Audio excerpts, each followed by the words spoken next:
Number 5, 6.5 semi দৈর্ঘ্যের বাহু বিশিষ্ট একটি সমবাহু ত্রিভুজ অঙ্কন করি এবং ওই ত্রিভুজের সমান ক্ষেত্রফল বিশিষ্ট একটি সমান্তরিক অঙ্কন করি যার একটি কোণ 45 ডিগ্রি। এখানে বলতে চাচ্ছে 6.5 সেমি দৈর্ঘ্যের একটি ত্রিভুজ অঙ্কন করব, তারপর ত্রিভুজটিকে সামান্তরিক অঙ্কন করতে হবে যার একটি কোণ 45 ডিগ্রি হবে। তাহলে প্রথমে লিখব 6.5 সেমি লিখে নেব।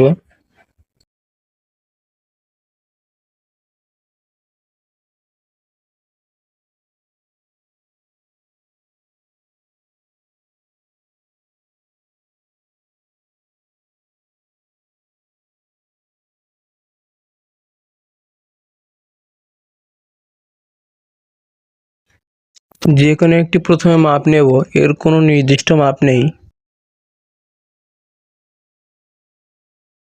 কম্পাসের সাহায্যে 6.5 সেমিটা মাপ করে ত্রিভুজের 3টে বাহু আঁকতে হবে।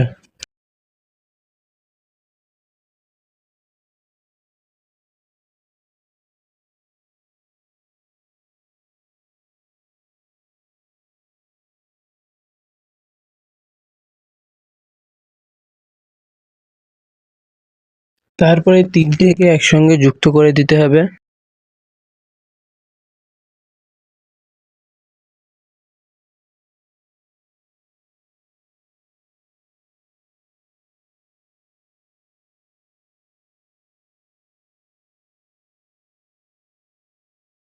প্রত্যেকটা কোণের নাম দিতে হবে।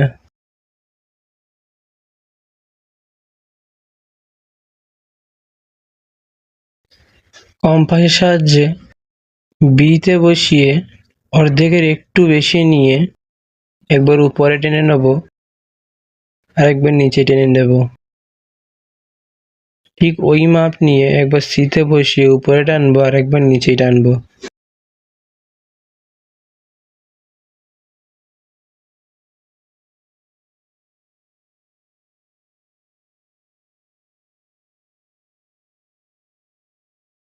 তারপরে এই দুটোকে একসঙ্গে যুক্ত করে দিতে হবে।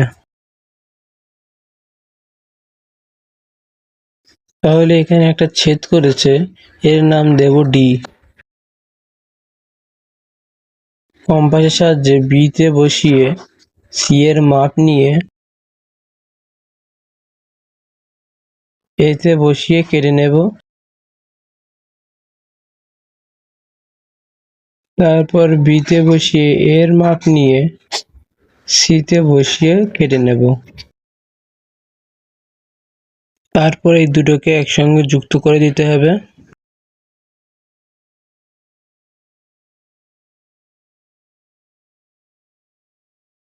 বইয়েতে বলা হয়েছিল যে 45 ডিগ্রি কোণ আঁকতে হবে। যাদের কাছে চাঁদা থাকবে তারা চাঁদার সাহায্যে 45 ডিগ্রি কোণ এঁকে নেবে, আর যাদের কাছে চাঁদা থাকবে না তাদেরকে কম্পাস সাহায্যে দেখিয়ে দিচ্ছি। প্রথমে যে কোনো একটা মাপ নেবে,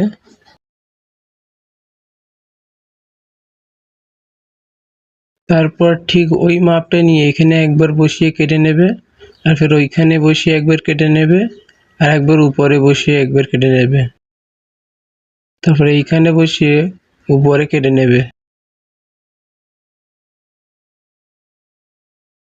এবার এই দুটোকে একসঙ্গে যুক্ত করে দিতে হবে। এটা হলো 90 ডিগ্রি কোণ। তারপর যেই মাপটা ছিল ওই মাপের সাহায্যে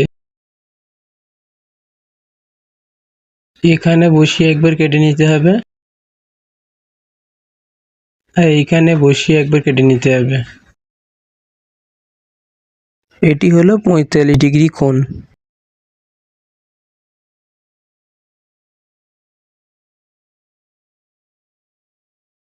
প্রথমে এখানে একটা মাপ নিতে হবে।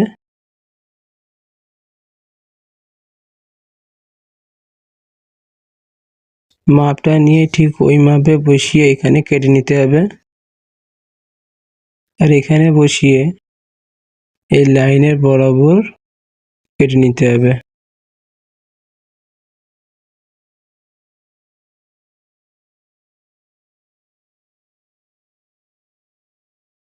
তারপর এটা কেটে নিতে হবে।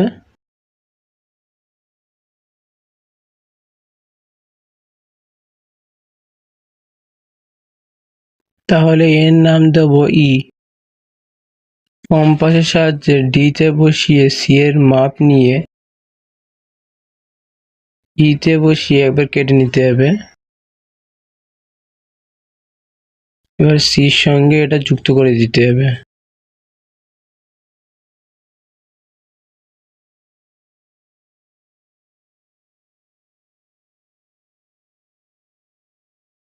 এর নাম দেব এফ। অতএব ত্রিভুজ এবিসি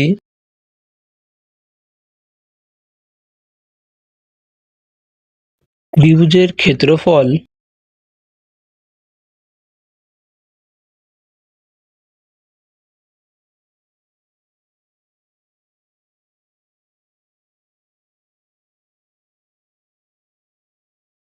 CDEF সামান্তরিক। তো এখানে লিখতে হবে CDEF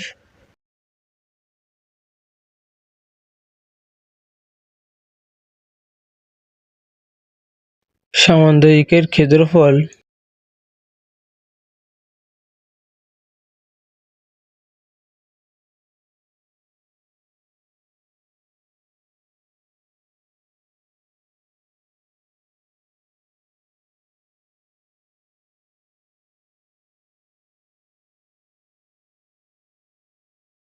(45 ডিগ্রি)